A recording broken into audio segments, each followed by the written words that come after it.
सगळ्या त्यांच्या मागण्या होत्या त्या सगळ्या मान्य झालेल्या आहेत। एक छोटीशी मागणी होती आरक्षणाची, ती फक्त बाकी आहे। एक छोटीशी मागणी होती आरक्षणाची, ती फक्त बाकी आहे। काय विजय मिळाला, कोणता विजय एकदा कळू दे। मी तेव्हा सांगितलं होतं हे होणार नाही।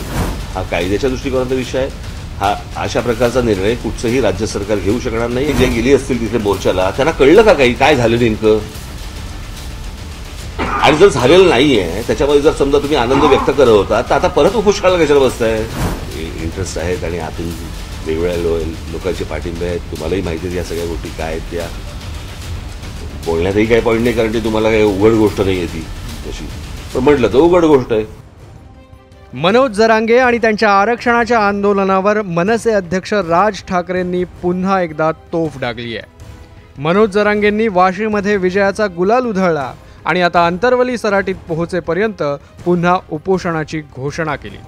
त्यांच्या पुन्हा उपोषणाच्या इशाऱ्यावरून राज ठाकरेंनी जरांगेंना धारेवर धरलाय। मला सांगा ना, त्या दिवशी मुख्यमंत्र्यांची भेट झाली आणि बाहेर पडले, विजयोत्सव साजरा झाला, काय विजय मिळाला, कोणता विजय एकदा कळू देत।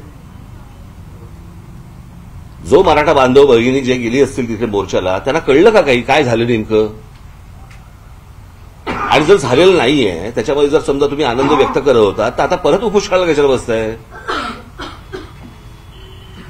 झालंय ना ती गोष्ट तुमच्या मते। या आंदोलनातून जरांगे पाटलांना काहीही मिळालं नाही, मिळणारही नाही असं स्पष्टच राज ठाकरेंनी म्हटलंय। आपल्या स्टाईलनं त्यांनी चिमटाही काढला।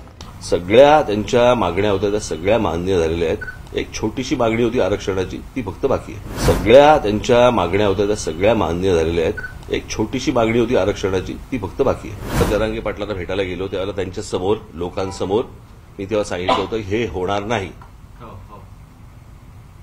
बरोबर की नाही।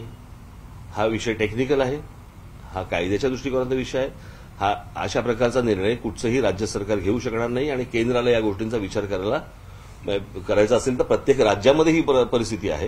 प्रत्येक राज्यामध्ये हे कसं करणार आहेत त्याच्यासाठी तुम्हाला सुप्रीम कोर्टामध्ये जायला लागेल, त्याच्यासाठी विशेष अधिवेशन बोलवायला लागेल, त्यांना अनेक प्रोसेस आहेत त्याला, ते काही इतकं सोपं नाहीये। मनोज जरांगेंच्या आंदोलनाच्या मागे राजकीय शक्ती आहे या आपल्या आरोपाची पुनरावृत्तीही राज ठाकरेंनी केली।